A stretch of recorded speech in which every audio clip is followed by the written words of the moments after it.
அமரர் கல்கியின் சிவகாமியின் சபதம் பாகம் 3 51ஆம் அத்தியாயம். ஜெயஸ்தம்பம். வாதாபி நகருக்கு 2 காத தூரம் கிழக்கே ஒரு குன்று இருந்தது. சுற்றிலும் காடு அடர்ந்த அந்த குன்றின் ஒரு பக்கத்து சரிவில் அடுத்தடுத்து குடைந்த குகைகள் 2 இருந்தன. 2 குகைகளும் குடையும் வேலை பூர்த்தியாகாமல் அரைகுறையாக விடப்பட்டிருந்தன. பௌத்தர்களோ சமணர்களோ அந்த குகைகளை குடைய ஆரம்பித்திருக்க வேண்டும். அப்புறம் எந்த காரணத்தினாலோ வேலையை நடுவில் நிறுத்திவிட்டு போயிருக்க வேண்டும்.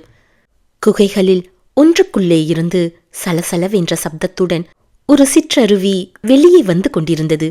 குகையின் வெளியில் அந்த அருவி அங்கும் இங்கும் தவழ்ந்து விளையாடி முத்து நீர்த்துளிகளை வாரி இறைத்துவிட்டு கீழ் நோக்கிச் சென்று அடர்ந்த விருட்சங்களின் நிழலில் மறைந்தது.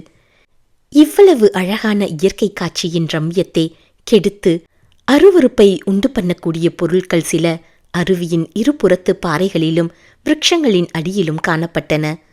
அவை மனிதர்களின் மண்டையோடுகள், மாட்டுக்கொம்புகள் முதலிய காபாலிகர் கூட்டத்தின் சின்னங்களாகும்.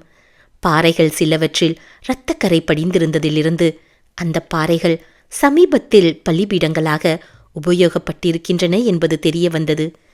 மாலை நேரத்து மஞ்சள் வெயிலினால் பச்சை மரங்களும் பசும்பொன் நிறம் பெற்று திகழ்ந்த நேரத்தில் மேற்கூறிய குகைகளுக்கு சற்று தூரத்தில் இருந்த ஒரு மொட்டை பாறையிலே 4 பேர் உட்கார்ந்திருந்தார்கள். தொலைதூரம் பிரயாணம் செய்திருந்த காரணத்தினால் அவர்கள் பெரிதும் களைப்படைந்திருந்தார்கள். ஆடைகள் அழுக்கடைந்திருந்தன. தலையில் ரோமம் சடை விழுந்திருந்தது. முகவாய்க்கட்டையில் ரோமம் அடர்ந்திருந்தது. அவர்களுடைய இளம் பிராயத்துக்கு பொருந்தாத சுருக்கங்கள் முகத்தில் காணப்பட்டன. கண்கள் குழி விழுந்து போயிருந்தன. ஆயினும் அந்த கண்களிலே ஒரு அசாதாரண ஒளி, இணையில்லா மனோதைரியத்தையும் எடுத்த காரியத்தை நிறைவேற்றும் உறுதியையும் காட்டும் ஜீவசக்தி பிரகாசித்தது. குன்றின் உச்சியில் ஒரு மனிதன் நின்று நாலாபுறமும் உற்று நோக்கிக் கொண்டிருந்தான். கீழே மொட்டைப்பாறையில் உட்கார்ந்திருந்தவர்கள் அடிக்கடி அவனை அண்ணாந்து நோக்கிக் கொண்டிருந்தார்கள். திடீரென்று மேலே நின்ற மனிதன் குதூகலம் நிறைந்த குரலில் அதோ என்றான். அந்த குரலிலிருந்தே அவன் நமது பழைய நண்பன் குண்டோதரன் என்பதை அறிந்து கொள்கிறோம். அதோ என்ற சத்தத்தை கேட்டதும் மொட்டைப்பாறையில் உட்கார்ந்திருந்த 4 முகங்களும் மலர்கின்றன. அவன் கை காட்டிய திக்கை அவர்கள் ஆவலுடன் உற்று பார்க்கின்றார்கள். மரங்கள் அடர்ந்த காட்டுக்குள்ளே இருந்து ஒருவன் வருகிறான். அவன் வேறு யாரும் இல்லை, பல்லவ நாட்டு ஒற்றர் தலைவன் சத்ருகுணன் தான். மற்றவர்களைப் போல் அன்றி சத்ருகுணன் நன்றாக சரவம் செய்து கொண்டு சுத்தமான முகத்துடன் விளங்கினான். அதிலே இருந்து அவன் நகரத்துக்கு போய் வருகிறான் என்று அறிந்து கொள்ளலாம். தோளிலே துணிப்பை தொங்க வந்த சத்ருகுணனை 5 பேரும் சூழ்ந்து கொண்டார்கள். சத்ருகுணா, காயா பழமா, சீக்கிரம் சொல் என்றார்கள். பழந்தான் என்று சொல்லிக்கொண்டே சத்ருகுணன் தோளில் தொங்கிய பையை எடுத்து அவிழ்த்தான். அதிலிருந்த பழங்கள் கீழே விழுந்து உருண்டு ஓடின. அவற்றை பொறுக்குவதற்கு எல்லாரும் பட்ட அவசரத்திலிருந்து அவர்கள் எவ்வளவு தூரம் பசித்திருந்தார்கள் என்று தெரிய வந்தது. பசித்ததோ இல்லையோ, தரையில் விழுந்த பழங்களின் மேல் கவனம் செலுத்தாமல் சத்ருகுணன் என்ன சொல்லப் போகிறான் என்பதிலேயே கவனம் செலுத்திய ஒருவரும் அவர்களில் இருந்தார். அவர்தான் மாமல்லர் என்று சொல்ல வேண்டியதில்லை. சத்ருகுணா, பழம் என்கிறாயே, அப்படியென்றால் என்ன? சிவகாமியை பார்த்தாயா என்று கேட்டார். ஆம் பிரபு, பார்த்தேன் என்று கூறி மறுபடியும் சத்ருகுணன் மௌனம் சாதித்தான். ஏன் இப்படி பேசாமல் நிற்கிறாய்? மேலே சொல் சத்ருகுணா, எங்கே பார்த்தாய்? எந்த நிலையில் பார்த்தாய் என்று மாமல்லர் கேட்டார். பிரபு, சிவகாமி அம்மையை பார்த்தேன். சௌக்கியமாக இருக்கிறார்கள். கவலைக்கு ஒரு காரணமும் இல்லை. எங்கே பார்த்தேன், எப்படி பார்த்தேன் என்பதை விவரமாக சொல்ல வேண்டும். எல்லோரும் உட்காருங்கள், சொல்கிறேன் என்றான் சத்ருகுணன். அவ்வனமே அனைவரும் பாறை மீது உட்கார்ந்தார்கள்.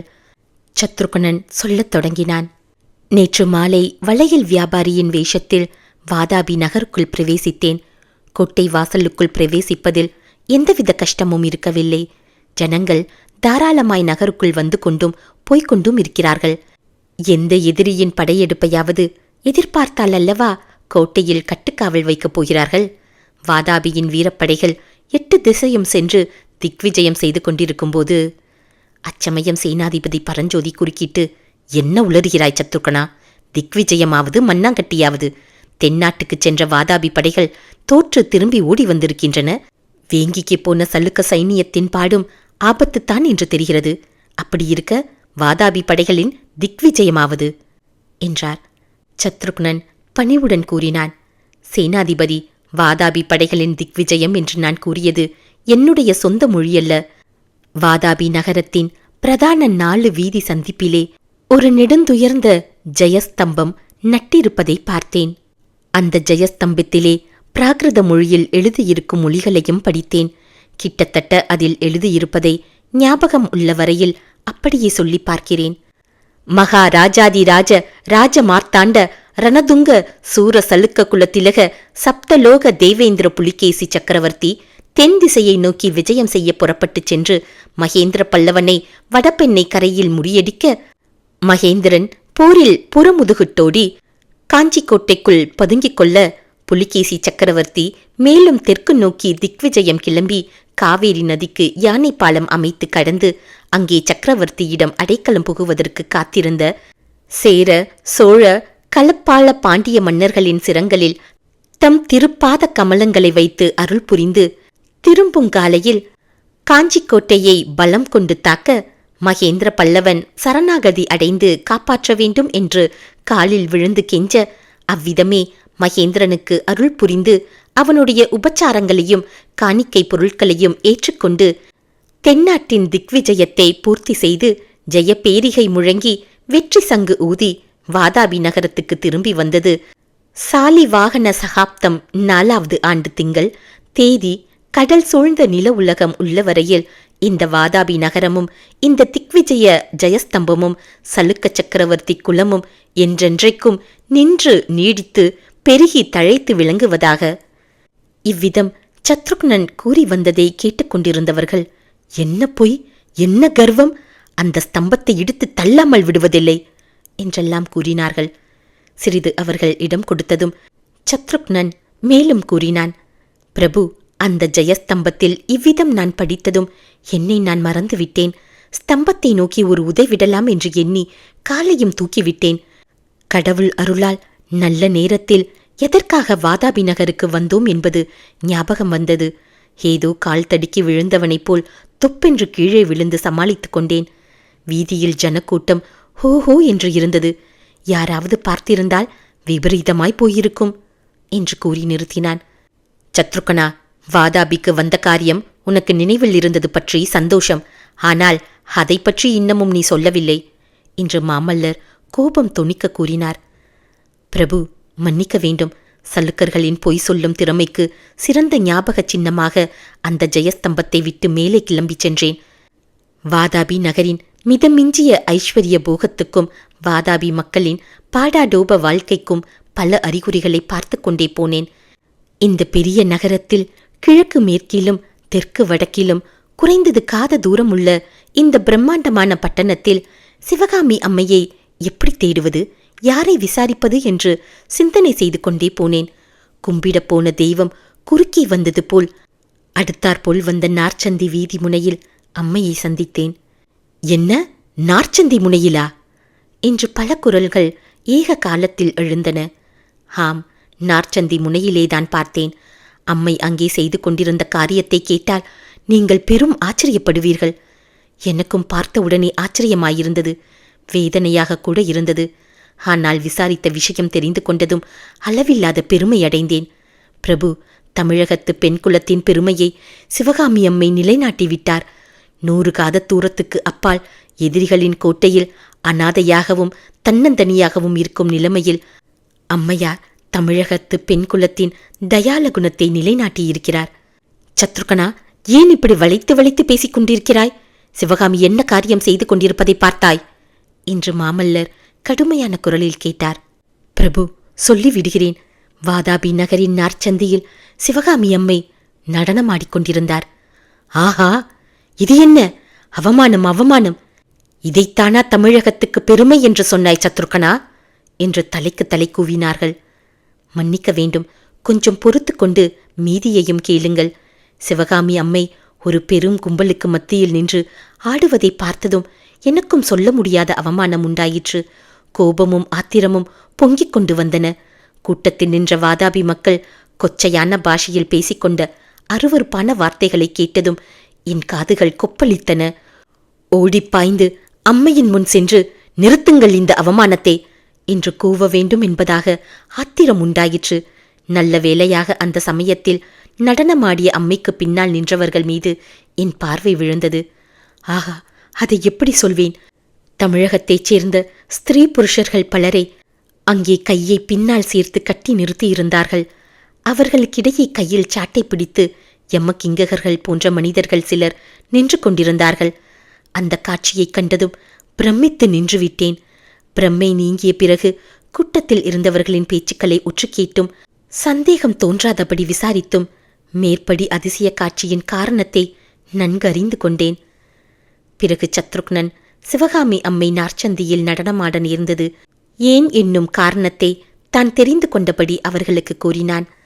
தமிழகத்து ஆடவர் பெண்டீரை கொடுமையான சாட்டையடி தண்டனையிலிருந்து காப்பாற்றுவதற்காகவே சிவகாமி நடனமாடுகிறாள் என்று தெரிந்ததும் மாமல்லர் முதலியவர்களுக்கு தேகத்தில் புலங்காயுதம் உண்டாயிற்று.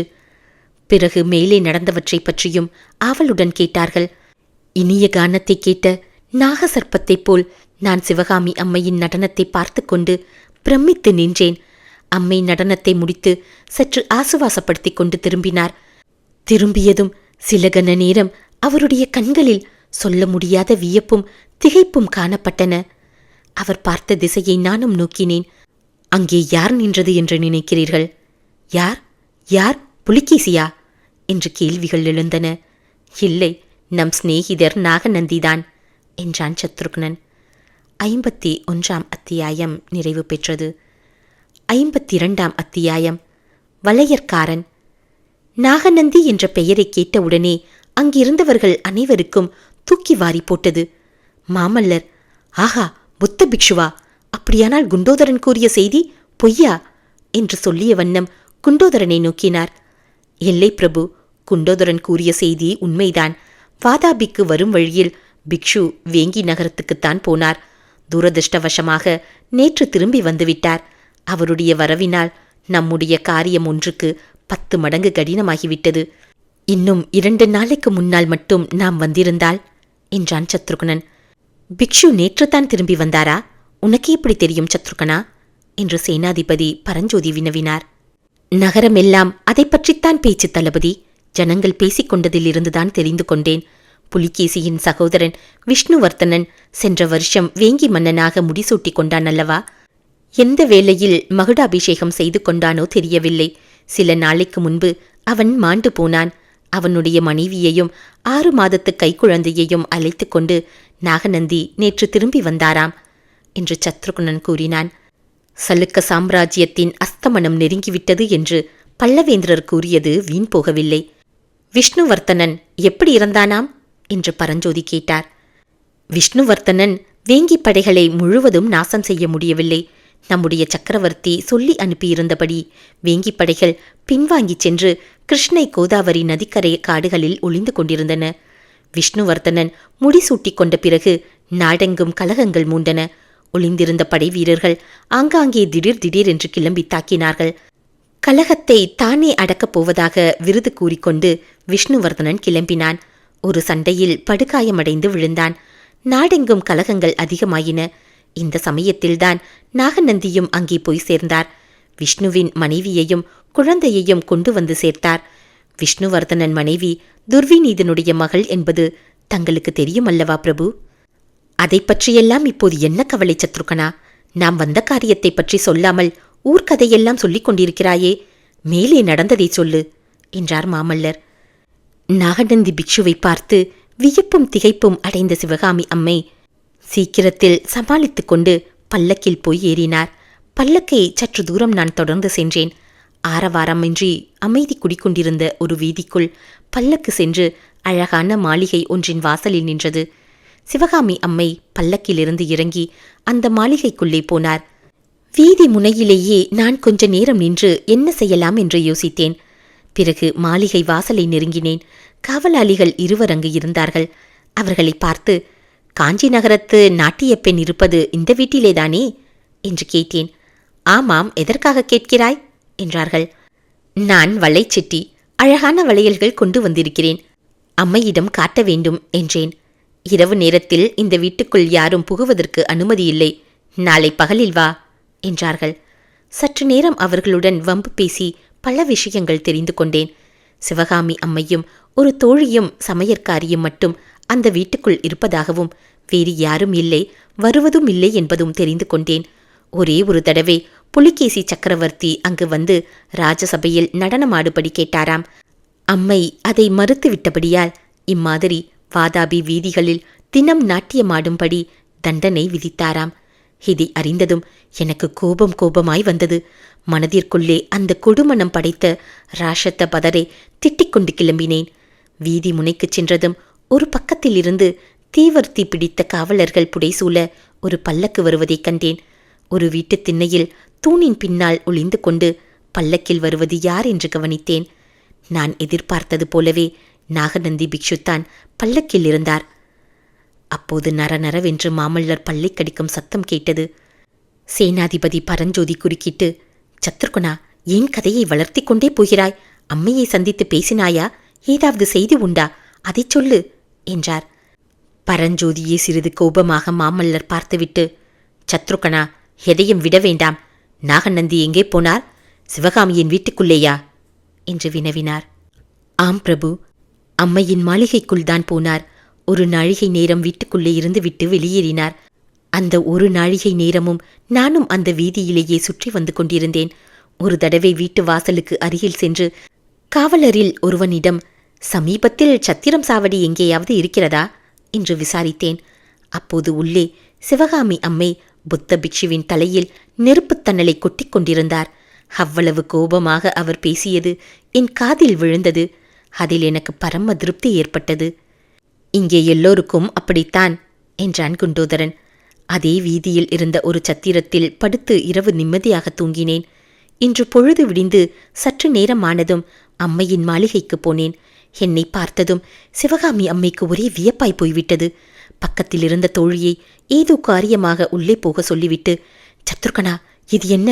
காஞ்சிக்கு நீ போகவில்லையா? என்னை பின்தொடர்ந்தே வந்து விட்டாயா என்று கேட்டார். இல்லை அம்மணி, காஞ்சிக்கு போய் மாமல்லரிடம் தங்கள் கூறிய செய்தியை சொன்னேன். அவரும் வந்திருக்கிறார், சேனாதிபதியும் வந்திருக்கிறார் என்றேன். இதை கேட்டதும் அம்மை உற்சாகமும் பரபரப்பும் அடைந்து, சைனியம் எங்கே இறங்கியிருக்கிறது என்று கேட்டார். சைனியத்தோடு வரவில்லை என்றும் மாமல்லரோடு சேனாதிபதியும் கண்ணபிரானும் வந்திருக்கிறார்கள் என்றும் கோட்டைக்கு வெளியே இந்த மலையடிவாரத்தில் இறங்கியிருக்கிறார்கள் என்றும் தெரிவித்தேன். நாளை அமாவாசை இரவில் எல்லோரும் வருகிறோம் என்றும் தோழி பெண்ணை எங்கேயாவது அனுப்பிவிட்டு நம்முடன் புறப்பட ஆயத்தமாயிருக்க வேண்டும் என்று சொல்லிவிட்டு வந்தேன் என்று சத்ருகுணன் முடித்தான். சத்ருகனா, சிவகாமி முடிவாக என்ன சொன்னாள்? ஏதேனும் செய்தி உண்டா என்று மாமல்லர் கேட்டார். ஒன்றுமில்லை பிரபு. அம்மை அதிகமாக பேசாமல் அமாவாசை இரவு நம்மை எதிர்பார்த்து கொண்டிருப்பதாக சொல்லி எனக்கு விடை கொடுத்தார், அவ்வளவுதான். இதை கேட்ட மாமல்லர் சிந்தனையில் ஆழ்ந்தார். 52ஆம் அத்தியாயம் முடிவு பெற்றது.